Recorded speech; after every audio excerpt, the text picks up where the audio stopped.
샬롬. 오늘 7월 첫째 주일입니다.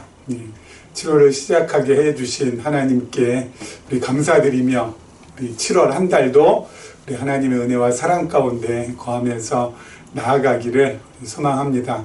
오늘 7월 첫째 주일이자 그리고 또 우리 하반기 첫째 주일이기도 합니다. 7월부터 이제 하반기가 시작되지 않습니까? 하반기 시작되는 첫째 주일이기도 해서요. 그래서 이쯤에서 우리 상반기 잘 마무리하고 우리 하반기 시작한 이쯤에서 우리 계시적인 관점에 대해서 다시 한번 우리 정리해보고 그리고 우리 말씀으로 들어가 볼까 합니다. 우리 교회는 계시적인 관점에서 성경을 해석하고 그리고 또 삶에 적용하는 그런 교회로 지금까지 왔습니다. 우리 앞으로도 하나님께서 기회 주시는 이만큼 가기를 우리 원합니다. 우리 계시적인 관점, 우리 주보에도 우리 제일 앞에 실려 있는데요. 대략 한 12개로 그렇게 요약이 되어 있습니다. 오늘은 첫 번째부터 한 5번째까지 하고 다음 주에는 한 6번째부터 우리 12번째 이렇게 해가지고 우리 계시적인 관점이라는 것이 무엇인지에 대해서 우리 다시 한번 우리 정리하고 하반기를 시작하는 것이 좋을 듯 합니다. 우리 첫째, 우리 계시적인 관점에서 제일 우리가 중점적으로 여기고 있는 것이 바로 뭐냐면은요, 하나님 중심으로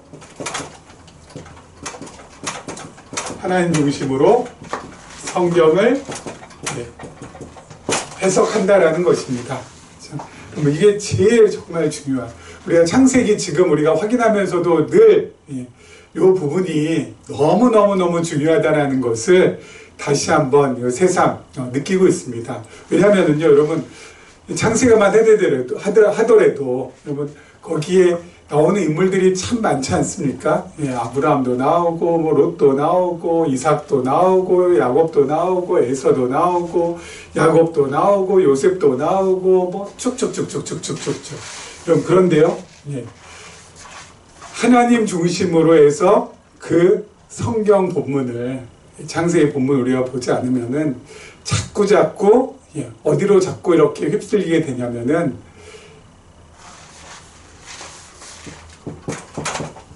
인본 중심으로 사람을 본위로 하는 그쪽으로 자꾸 쏠리게 됩니다.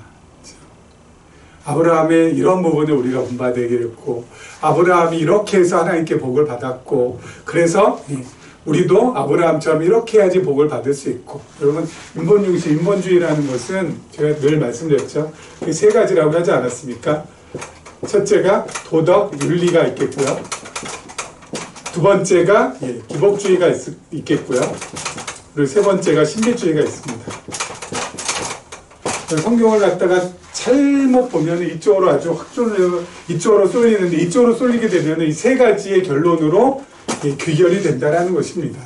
그렇죠? 그러면 성경 어떻게 봐야 되죠? 아브라함을 하나님께서는 왜 이렇게 이끌어 가셨을까? 그리고 이렇게 이끌어 가시는 하나님은 어떤 분이신가? 거기에 포커스를 맞춰야 된다고요. 어디에? 하나님이에요. 그렇죠? 하나님. 성경에 계시된 하나님은 어떤 분이신가? 그렇죠? 하나님께서 이런 일을 지금 진행하고 계신데 왜 하나님께서는 이런 일을 진행하시고 계시는가? 이런 일을 진행하셔서 우리에게 하나님께서는 어떤 가르침을, 어떤 교훈을 또 주시려고 하시는가? 그렇죠? 이런 부분을 우리가 확인하면서 나가지 않으면은 어디로 쏠려요? 인본으로 쏠린다고요. 제가 늘 말씀드리잖아요. 우리는 신본으로 가야 되는데 그렇지 않으면 인본으로 가게 돼 있다고요. 그렇죠? 우리가 계속 이제 확인하겠습니다만은 요셉 이야기에서도 어때요? 야, 요셉이 어때요? 어떻게 해가지고 저렇게 총리가 됐을까? 그런 쪽으로 포커스를 맞추게 되면은 어디로 빠진다고요? 기복주의로 빠진다고요. 성공주의로 빠진다고요. 야, 요셉이 어려운 상황에서도 하나님 잘 섬겼기 때문에 어때요? 총리의 자리에 올라갔듯이 우리도 어려운 자리에서 하나님 잘 섬겨서 나중에 성공해야 됩니다. 이런 쪽으로 된다고요. 여러분, 성경은 그걸 말하는 것이 아니잖아요. 성경은 그걸 말하는 것이 아니잖아요.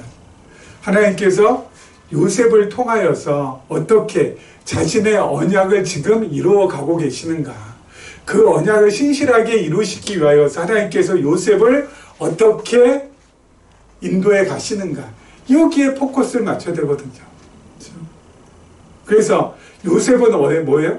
하나님의 언약을 이루는 거룩한 도구로. 그렇게 우리가 봐야 되는 겁니다. 중요한 건 뭐라고요? 하나님이라는 거죠. 그 하나님. 하나님이라는 거죠. 그래서 하나님 중심으로 어떻게 해요? 성경은 해석해야 된다는 거. 그리고 두 번째 있었죠. 두 번째는 성경은 전체적으로 또 뭐라고요? 맥락으로 봐야 된다는 거. 이것도 뭐 말씀드렸던 거죠. 예. 성경은 부분이나 파편이 아니라 성경은 뭐라고요? 예. 전체적으로. 성경은 전체적 그리고 맥락적으로 봐야 됩니다. 그래서 창세기를 볼 때도 우리가 지금 창세기 38장을 보고 있지만은 우리 창세기 1장부터 36장까지는 뭐라고요? 하나님의 언약이 계승되어서 지금 아담에게 하셨던 언약이 노아로, 그 다음에 아브라함으로, 이삭으로, 야곱으로 계승되는 그런 내용이 있었고 37장부터 민수기 30장까지는 그 하나님의 언약 뭐예요? 자손을 번성하게 해주시겠다. 땅을 차지하게 해주시겠다. 그리고 세 번째 통치하게 해주시겠다라는 이 하나님 나라의 언약 가운데 37장부터 어디까지요? 민수기 30장까지는 그 자손을 번성케 해주시겠다는 언약이 성취되는 과정이라는 거. 성취되는 내용이라는 거. 그렇죠? 이런 맥락을 늘 그리고 있어야 된다고요. 특히 우리가 지금 창세기를 보고 있지 않습니까? 그래서 창세기를 볼 때 이런 전체적인 그림, 성경이 지금 역사서가 창세기에 속한 역사서가 이렇게 지금 진행되고 있구나. 특히 역사서에서 제일 중요한 건 바로 뭐라고요? 언약과 성취를 통하여서 하나님이 어떤 분이신가를 우리에게 알려주시는데 그것이 제일 중요한 흐름이 되는 것이고, 그렇죠? 그 흐름은 이렇게 이어지는구나. 라는 것을 늘, 어때요? 생각 속에 품으면서 하나님의 말씀을 봐야, 어때요? 전체적인 맥락 속에서 부분을 보게 되는 거라고요. 지금 37장, 38장, 우리 지난 시간에 제가 말씀드렸죠? 그럼 36장까지가, 창세기 1장부터 해서 36장까지가 하나님의 언약 계승이고, 하나님의 언약이 계승되는 내용이고, 그리고 창세기 지금 37장부터 시작해가지고 민수기 30장까지가 자손 언약, 하나님 언약 가운데 자손 언약이 성취되는 내용이고, 또 민수기 31장부터 시작해서 어디까지요? 사사기까지가 땅 언약이 성취되는 내용이고, 6기부터 에스더까지가 뭐라고요? 자손이 아니라 통치 언약이 성취되는 내용인데, 지금 우리가 지금 37장, 지금 38장 하고 있잖아요. 30장, 38장에는 뭐가 나온다고요? 야곱의 아들들. 누구야? 특히 요셉의 형들의 범죄의 내용이 37장에 나오고, 38장 우리가 지금 오늘 지금 하고 있는 여기에 바로 뭐라고요? 그 형들 가운데서 유다의 범죄의 내용이 나온다고. 이렇게 자손 언약이 성취되는 데 있어서 가장 먼저 왜 이렇게 자손들의 범죄에 대한 내용이 나오느냐라고 지난 시간에 우리가 확인했었죠. 왜 그렇다고요?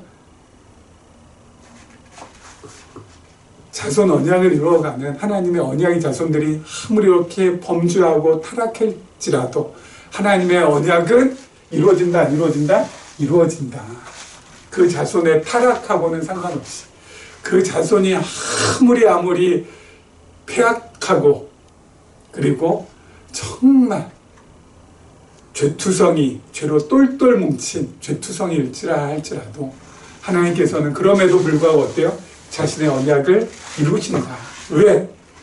그래야지만 하나님의 신실하심을 오고 오는 세대가 알고, 하나님의 성실하심을 오고 오는 세대가 깨달아서 그 하나님을 신뢰하고 믿고 따를 수 있도록, 알고 믿고 따를 수 있도록. 그래서 하나님께서 자손을 제일 먼저 어때요? 30절 38장에 자손들의 범죄의 내용을 앞에 두셨다라는 거 말씀드렸죠. 자, 그리고 세 번째 구약은 뭐라고요? 모형이고 신약은 실체라고요. 그 모형은 뭐에 대한 모형이라고요? 그리스도에 대한 모형. 예, 구약은 모형이고 신약은 실체라고 했습니다. 그리스도에 대한 모형이고 실체라고 했습니다. 여기 예표도 있죠. 모형이 예표도 전부 다 적혀 있는 거죠. 여러분, 요셉은 바로 누구에 대한 모형이에요? 그리스도에 대한 모형. 그렇죠? 요셉이 고난받고 다시 그 고난 가운데서도 총리로 올라가는 것은 예수 그리스도께서 이 땅에서 고난 받으시고 결국은 어때요? 만왕의 왕으로 등극하시는. 그렇죠? 그에 대한 예표. 그래서 그리스도에 대한 예표라는 거예요. 그래서 구약에서는 뭐라고요? 구약에서는 반드시 우리가 성부 하나님도 확인해야 되지만 성자 예수 그리스도도 확인해야 된다고요. 그렇죠? 요셉만 그런가요? 야곱도 마찬가지로. 아니, 야곱이 그리스도에 대한 모형 같지는 않아 보이지 않나요? 뭐가 모형일까요? 요셉은 그래도 이렇게 뭔가 그리스도에 대한 예표로서 모형으로서 그렇게 다가오는데 야곱은 너무 자기중심적이고 정말 자기만 알고 어디 예수님과 닮은 데라고는 하나도 없는데 뭐가 그럴까요? 뭐가 모형이 될까요? 그럼 그리스도가 십자가에 달리실 때 죄인은 아니시지만 죄를 뒤집어 쓰고 죄인 되셔서 십자가에 달리셨어요. 여러분, 예수님께서 십자가에 달리셨을 때는 죄인의 몸으로 달리신 거예요. 그래서 예수님께서는 이 땅에 계실 때 하나님을 늘 뭐라고 부르셨어요? 아버지라고 부르셨는데 십자가에서는 아버지라고 부르지 않으셨어요. 뭐라고요? 엘리 엘리 라마 사박다니. 무슨 뜻입니까? 나의 하나님 어찌하여 나를 버리시나이까. 하나님으로 부르는 겁니다. 왜요? 아들이 아니야. 이제는 죄인이기 때문에. 구약의 성막에 성전에 제사장에게 제물을 가지고 옵니다. 어린 양을 가지고 옵니다. 그러면은 그 어린 양에게 자기 죄를 전부 다 전가합니다. 그러면 여러분, 양이 남의 것을 뭘 훔치기나 했습니까? 누구를 때리기나 했습니까? 하지만 양이 절도죄, 그리고 폭행죄 다 뒤집어 쓴 거예요. 그리고 죽임당해서 제단에서 어때요? 번제로 드려집니다. 예수님, 누굴 때리시기나 했습니까? 누구 걸 훔치기나 했습니까? 자기중심적으로 살아보시길 했습니까? 이기적으로 그렇게 자기 거 그렇게 열심히 챙기기를 하셨습니까? 예수님 그런 적 없잖아요. 근데 십자가에서는 어때요? 그런 우리들의 모든 죄를 다 뒤집어 쓰셨기 때문에 하나님께서는 십자가에서만큼은 예수님을 죄인으로 모셨어요. 그리고 예수님을 버리신 거예요. 야곱이 그리스도에 대한 예표라고 했는데 왜 예표가 되느냐? 야곱의 죄인된 모습이 바로 뭐예요? 그리스도에 대한 예표라는 겁니다. 자기만 알고 자기 살려고 그렇게 몸부림치는, 아무리 하나님께서 그 사랑을 일깨워줘도 깨닫지 못하는 그 어리석고 무식하고 무지하고 목매한 야곱, 십자가에 있는 예수 그리스도께서 다 뒤집어 쓰셔서 야곱처럼 죄인이 되셨다는 겁니다. 그래서 야곱도 그리스도에 대한 모형이자 예표가 되는 겁니다. 그래서 여러분, 구약은 모형, 신약은 실체라는 거. 자, 그 다음에 네 번째, 믿음은 뭐라고요? 산물이 아니라 선물이라는 거. 계시적인 관점에서 이것도 너무너무 참 중요한 거죠. 믿음은 선물이라는 거. 산물이 아니라는 거. 선물이라는 건 위로부터 주어진다는 것입니다. 하나님께서 위로부터 주어질 때는 어때요? 알고 깨닫고 믿게끔 이렇게 하세요. 산물이라는 건 뭐예요? 모르고 무조건 덮어놓고 믿는 거. 이게 산물이지. 이걸 갖다 우리는 뭐라고도 한다고요? 맹신이라고도 한다고. 그러면 알고 믿는 것과 모르고 믿는 것은 하늘과 땅 차이입니다. 그렇죠? 무조건 믿는 거, 이건 맹신이라. 여러분, 이 맹신은 맹신으로 입문하신 분은 여러분, 맹신으로 입문하게끔 만든 사람에 의해서 조종당하기가 너무너무 쉽다고 말씀드렸습니다. 그래서 맹신으로 이렇게 입문하신 분은 조종당하기 쉽다는 건 뭐예요? 선동의 대상이 되기 쉽다는 거예요. 그래서 이렇게 하면 이렇게 하고 저렇게 하면 저렇게 하고. 여러분, 사람을 선동할 때는 이 지적인 면보다는 감정적인 면을 더 충동하면은 선동이 잘 됩니다. 그래서 지성적으로 접근하지 않고 감성적으로 접근합니다. 그래야 선동이 잘 돼요. 그리고 질문을 하게끔 하는 것이 아니라, 질문을 받는 것이 아니라, 조금 상담에서 이렇게 질문을 갖다가 이렇게 우선시해 주는 것이 아니라 뭘 우선시해요? 무조건 수용을 우선시해요. 무조건 받아, 무조건 믿어. 그래서 질문 원천 봉쇄. 그리고 뭐예요? 수용 우선. 잘 받아들이는 거 우선. 그리고 또 뭐예요? 설명보다는 강요가 더 없습니다. 이렇게 설명해 주는 것이 아니라 그냥 해. 이렇게 하지 않으면 안 돼. 그러면서 강압이나 강요가 우선이 된다고요. 그런 걸 조심하셔야 돼요. 그렇게 해서 선동하는 겁니다. 그렇게 해서 선동하는 거.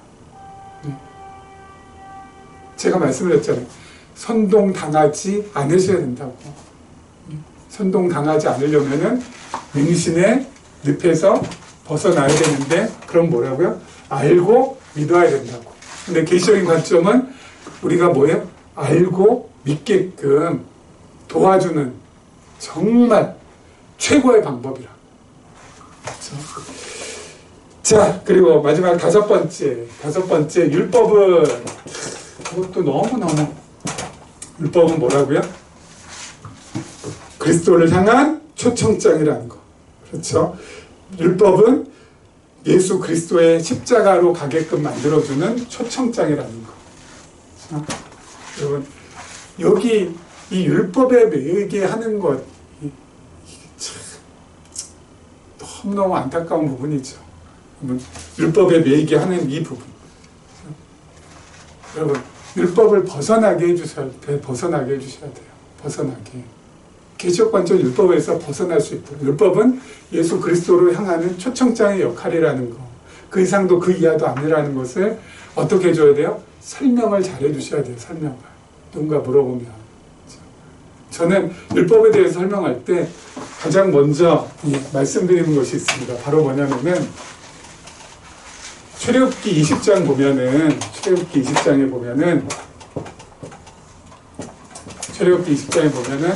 하나님께서 모세를 통해서 이스라엘 백성들에게 계명, 10계명을 주신 내용이 나오는데, 하나님께서 이스라엘 백성들에게 모세를 통해서 율법을 주실 때, 10계명을 주실 때 이스라엘 백성들이 잘 지킬 줄 알고 주셨을까요? 아니면은 지키지 못할 걸 알면서도 주셨을까요? 저는 누가 그렇게 대화할 때, 율법에 대해서 이야기할 때 그 질문을 가장 먼저 던집니다. 하나님께서 계명 주실 때 지킬 줄 알고 주셨느냐, 아니면 지키지 못할 줄 알고 주셨느냐. 아니, 지킬 줄 알고 주셨을까? 지킬 줄 모를 줄 알고 주셨을까? 하면은 대부분의 분들이 지킬 줄 모르고 주셨다? 그렇게 대답을 해요. 그렇죠. 잘 지킬 줄 모르는, 근데 지키지 못할 거라는 거 하나님께서 알면서 그럼 왜 주셨냐? 예? 이스라엘 백성을 괴롭히려고? 예? 어렵게 하려고, 힘들게 하려고, 왜 주셨냐, 그러면.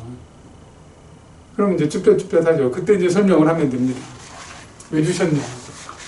이 이후에 25장부터, 출애굽기 25장부터 뭐가 나와요? 성막이 나옵니다, 성막. 25장부터 마지막까지. 성막 제도에 대해서 쭉 나옵니다. 성막은 왜 필요해요? 여기서부터 이제 아시죠? 성막은 계명 지키지 못한 사람, 율법 지키지 못한 사람이 뭐예요? 재물을 가지고 제사장에게 가면은 제사장이 성막에서 그 재물에게 재물을 가지고 온 사람의 죄를 전가시켜서 어때요? 그 재물을 번제로 하나님 앞에 드리지 않습니까? 이게 중요하다고. 이게 중요하다. 이것 때문에. 왜요? 그렇게 번제로 드릴 때 이 죄 지은 사람이 어때요? 하나님의 사랑과 은혜와 사죄함을 경험할 수 있거든요. 이게 포인트라. 그래서 여러분 구약의 율법도 뭐예요? 결국은 이것 때문에 성막 가라고. 성막. 너희 지키지 못할 판이니까 성막 가라고. 성막 가면은 뭐야?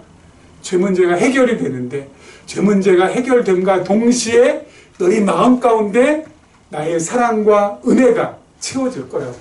그 사랑과 은혜를 가지고 살아가면 된다는 것이 하나님의 뭐예요? 뜻이라고. 이스라엘 백성들을 향한.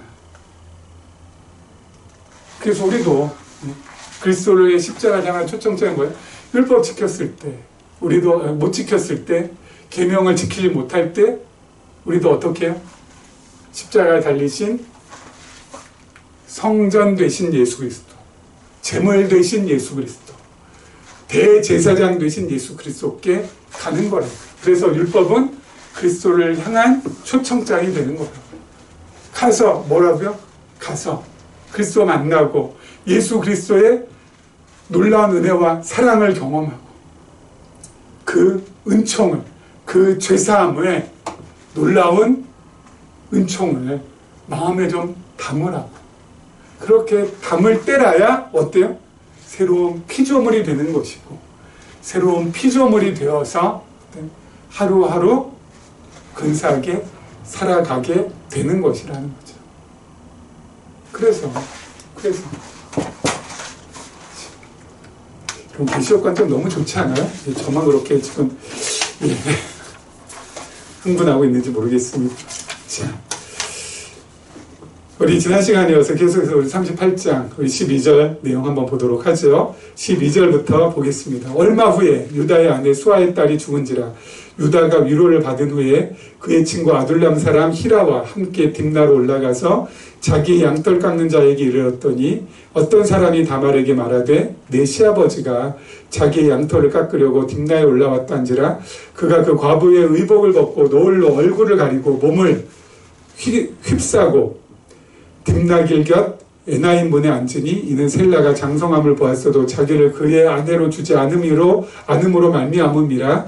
그가 얼굴을 가리었으므로 유다가 그를 보고 창녀로 여겨 길 곁으로 그에게 나아가 이르되 청하건대 나로 네게 들어가게 하라 하니 그의 며느리인 줄을 알지 못하였습니다. 그가 이르되 당신이 무엇을 주고 내게 들어오려느냐. 유다가 이르되 내가 내 떼에서 염소 새끼를 주리라. 그가 이르되 당신이 그것을 줄 때까지 담보물 주겠느냐? 유다가 이르되 무슨 담보물을 내게 주랴? 그가 이르되 당신의 도장과 그 끈과 당신의 손에 있는 지팡이로 하라. 유다가 그것들을 그에게 주고 그에게로 들어갔더니 그가 유다로 말미암아 임신하였더라. 다말은요, 유다가 이 마지막 셋째 아들 셀라가 장성하기까지 처가에 가 있으라고 하니까 그 말 그대로 듣고 처가에 가서 지금 기다립니다. 근데 소식이 없어요, 소식이. 셀라가 다 장성한 것 같은데. 왜요? 유다가 셀라하고 다말하고 합치는 것을 꺼려했기 때문에.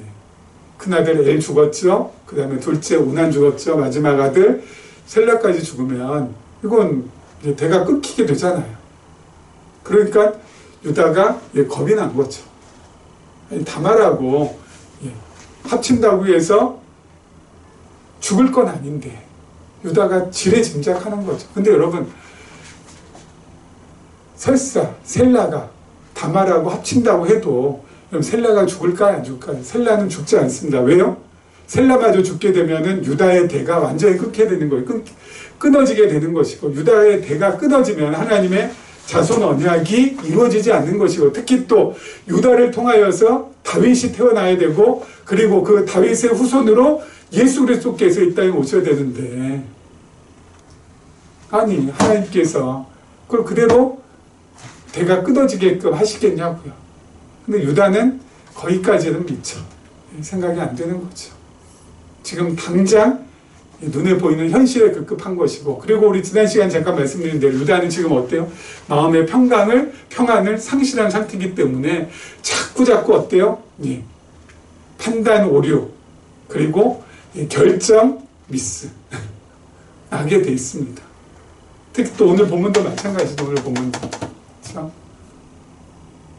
유다가 아무 소식 없이 다말은 그냥 어때요? 나이만 꿀꺽꿀꺽 지금 1살 2살 먹고 있는데, 오늘날 갑자기 유다가 자기 마을 곁으로 온다는 소식이 들립니다. 근데 때는 이때는 거죠. 마침 뭐 하는 때요? 양털을 깎는 때라고. 여러분 그 당시만 하더라도 양털 깎는 것은 우리나라 추수 때와 비슷합니다. 그래서 마을에 잔치가 벌어지고 축제가 벌어지고, 또 그럴 때는 몸을 파는 여인들도 나옵니다. 그러니까 어때요? 다말이 온다는 소식을 듣고 몸을 파는 여인으로 분장을 해서 유다에게 접근하죠. 유다는 자신의 며느리인지 모르고 어때요? 흥정을 하고 다말에게 들어가서 결국 다말이 임신을 하게 됩니다. 참, 여러분, 성경의 내용이 이런 내용이 왜 성경에 기록이 되냐 이거죠. 저는 이런 내용이, 이런 나쁘끄럽고 볼썽사납고 저급한 내용이, 며느리가, 그 시아버지가 막내 아들을 자기에게 보내주지 않는다고, 장성했는데 불구하고, 그래서 기다리다 못해서 어때요? 몸 파는 여인으로 분장을 해가지고 그 아버지를 어때요? 상대하는, 시아버지를 상대하는. 진짜 말씀드린 것처럼 그렇기 때문에 성경은, 여러분 성경할 때 성자가 거룩할 성자잖아요. 그렇죠? 거룩할 성자인데 성경을 보면은 뭐예요? 너무너무 세속적인 것이 너무 많이 나와요. 성경이 아니라, 거룩한 책이 아니라 세속경 같은 그런 느낌이 진짜 이건 너무너무 많이 들어요. 그래서 여러분 성경을 도적 윤리적인 관점에서 보면은 절대 안 됩니다. 도덕 윤리적인 관점에서 보면은 이거는 해석이 안 돼요. 여러분 이런 뭐 어떻게 해석할 거예요? 이걸 이거 오늘 본문 내용을 이거 어떻게 해석할 거예요? 이걸 어떻게 해석할 거예요? 해석할 방법이 없지 않습니까? 며느리가 몸 파는 여인으로 분장하고, 시아버지는 어때요? 그 몸 파는 여인에게 들어가서 결국 임신시키고, 이거 진짜 자기 며느리인지도 모르고, 이게 뭡니까 도대체 이게? 이거 뭐예요 도대체? 그래서 성경은 도덕 윤리적인 관점에서 볼 수 없고 어떻게 봐야 된다고요? 계시로 봐야 된다고, 계시. 이 본문 속에서 하나님은 어떤 하나님으로 우리에게 나타나시는가? 어떤 하나님으로 우리에게 나타나요? 여러분 어떤 하나님으로 우리에게 나타나시나요? 오늘 본문 속에서 보이시는, 우리 본문 속에 드러내 주시고 우리에게 보여주신 하나님은 어떤 하나님이신가요? 여러분 제가 하나님을 알면 이런 유다, 이런 다말 싹 쓸어버렸을 거예요. 근데 하나님께서는 어때요? 쓸어버리지 않는다고요. 이런 정말 저질이고 저급하고 여자 밝히는 그 유다, 하나님께서는 포기하지 않으신다고요. 아무리 아들 안 준다고 해도 그렇지 어떻게 며느리가 시아버지한테 접근할 생각을 다 해요. 너무 발칙하지 않아요, 다말? 그런데도 하나님께서는 어때요? 포기하지 않으신다고, 이 두 사람을. 예? 미치고 환장할 노릇이죠. 포기할 만한데, 예? 이런 거 보면은 정말, 예? 그냥 싹 쓸어버리고 싶은데, 하나님께서 그렇게 하지 않으신다고요. 왜 그러실까? 왜 그러실까요? 하나님께서 창세 전에 유다와 약속하신 것이 있기 때문에, 네가 아무리 이렇게 타락하고 이렇게 저질이 이렇게 저급해도 너를 통해서 내가 이스라엘의 왕이 태어나게 해주겠다. 이스라엘의 왕이 태어나게 해주겠다. 구약에서는 다윗이고 신약에서는 예수 그리스도. 유다와 약속하신 것을 하나님께서는 이루시기 위해서 유다를 포기하지 아니하신다고요. 다말에게도 하셨겠죠. 뭐야? 메시아의 족보에 네 이름 내가 올려주게 한다. 그래서 포기하지 않으신다. 참. 뭐 혀만 지금 끌끌 차고 있는데 제가 우리도 유다나 타말이나 예? 마찬가지 아닌가요? 물샐 틈 없이 어때요? 죄로 가득 찬 인간. 예? 그야말로 빈틈 없이 죄로 가득 찬 인간. 우리 아닙니까?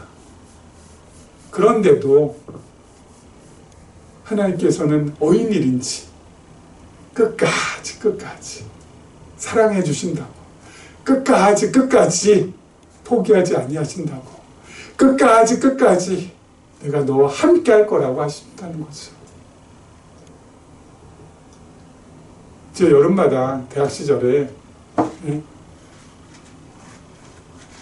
지금은 없어졌지만 과거에는 대학교마다 학생회에서 이렇게 보케브러링인가요? 뭐 22,000인가 그런 거 하지 않았으면 그때 예, 어떤 우연결에 그 강사님한테 들었던 이 영어 관용꾼지 아니면 영어가 하나 있습니다.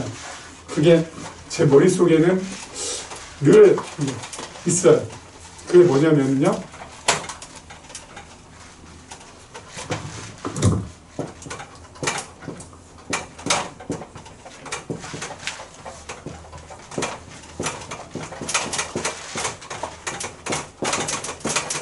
Beyond my comprehension.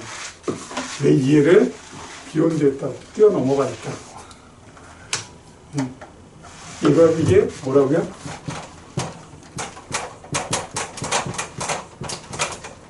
I don't know하고 똑같은 말이라고. 모르겠어요.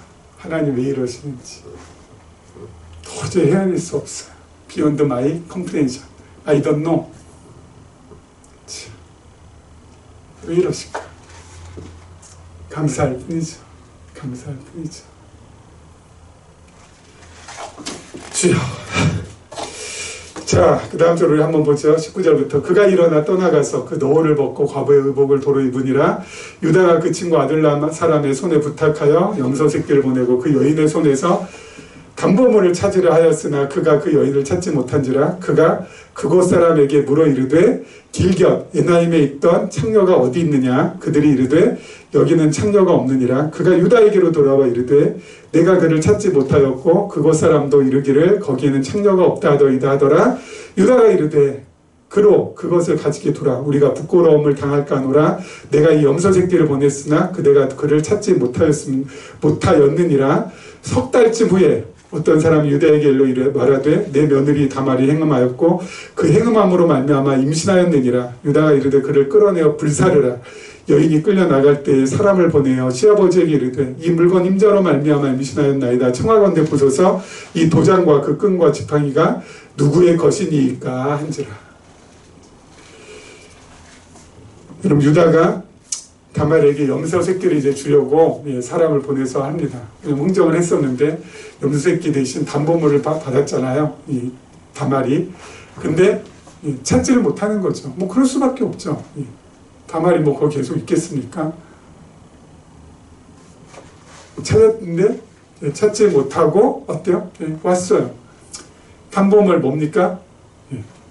지팡이, 끈, 도장, 염소 새끼. 어떤 게 더 비쌀까요? 담보물보다 염소 새끼가 더 비싸겠죠. 그래, 찾지 못해. 열심히 찾았는데 찾지 못했으니까 어쩔 수 없지. 생각해보니까 어때요? 단보물보다는 염소 새끼가 더 비싸잖아요. 그러니까 뭐 찾지 못할 우리가 뭐 주지 않으려고 한 것도 아닌데 어때요? 예, 괜찮다. 예, 그냥 없던 일로 하면 되겠다. 없던 일로 치자. 그랬겠죠. 누가요? 유다가. 그런데 하나님께서는 없던 일로 칠 수가 없으시다는 겁니다. 하나님께서는 유다의 범죄를 다 드러내십니다. 다 드러냈어요. 다 드러냈어요. 유다의 범죄를. 이후에 또 보면은 요셉 앞에서도 어때요? 유다의 범죄가 다 드러나게 됩니다. 자, 다말 앞에서 유다의 범죄가 다 드러나게 됩니다. 어떻게 드러납니까?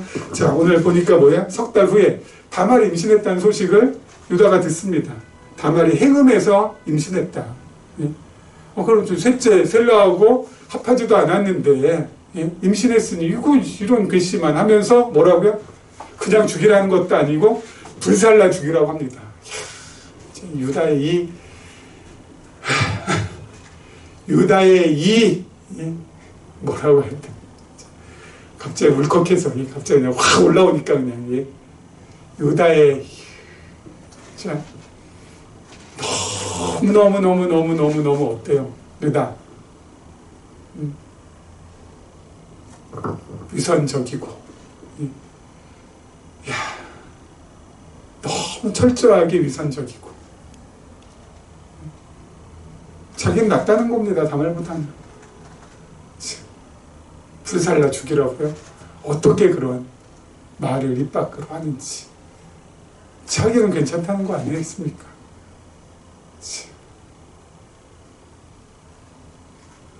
얼마나 인간이 이 불치병을 앓고 있는지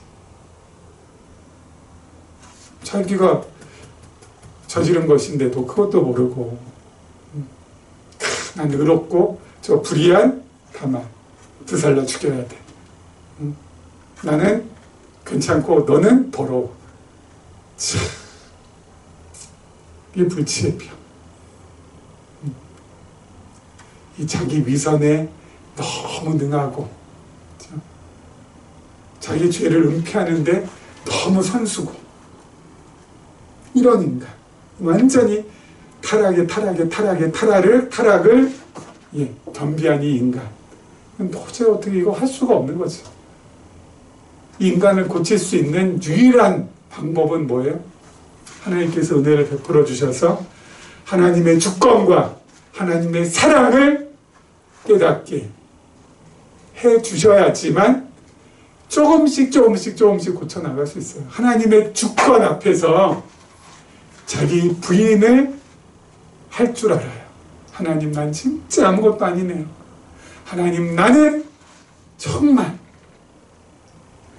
아무것도 아닙니다. 무익한 종입니다. 이렇게 자기 부인을 할 줄 알아야 또 하나님의 그 크신 사랑 앞에서 그 완악하고 강팍한 마음이 녹아질 때라야 어때요? 주여, 이 죄인 어찌하오리까? 이게 비로소 터져 나오게 돼요.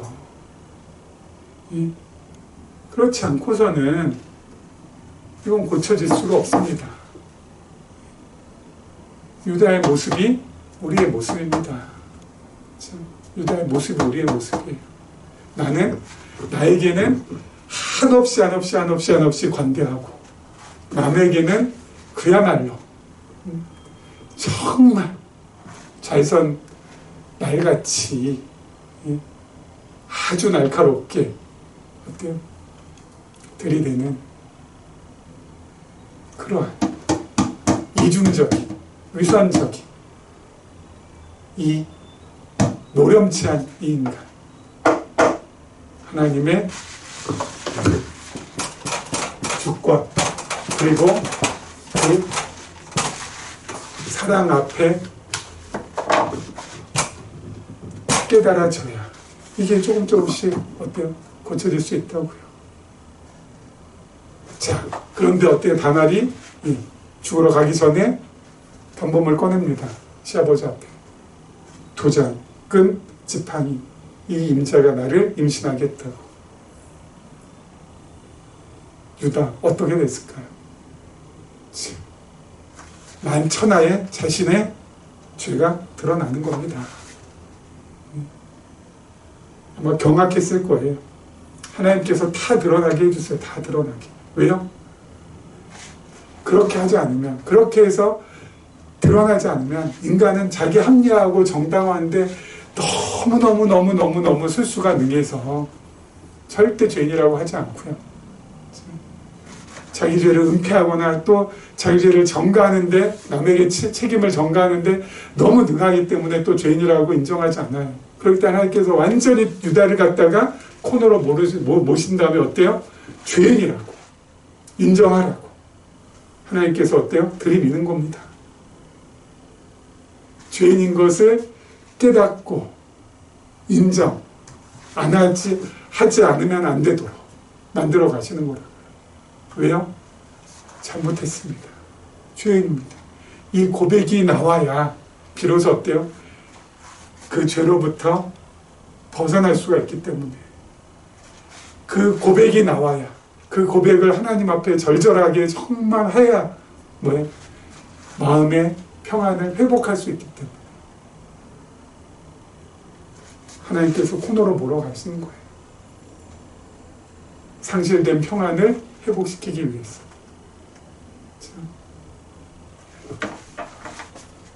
여러분, 지혜로운 사람은 자기 잘못을 빨리 깨닫고 하나님 앞에 정말 빨리 고백하는 거, 이게 정말 지혜로운 사람이고, 이보다 더 지혜로운 사람은 뭐 어때요? 자신의 마음의 평안을 유지하기 위하여서, 상실하지 않기 위하여서 늘 하나님을 배우는데 열심을 품고 살아가는 사람입니다. 하나님 배워야 평안이 옵니까? 참, 여러분들 지혜로운 사람, 또 더 지혜로운 사람으로 그렇게 이 여름을 보내시기를 부탁드립니다. 이런 은혜가 우리 모두에게 함께하기를 주님의 이름으로 축원합니다.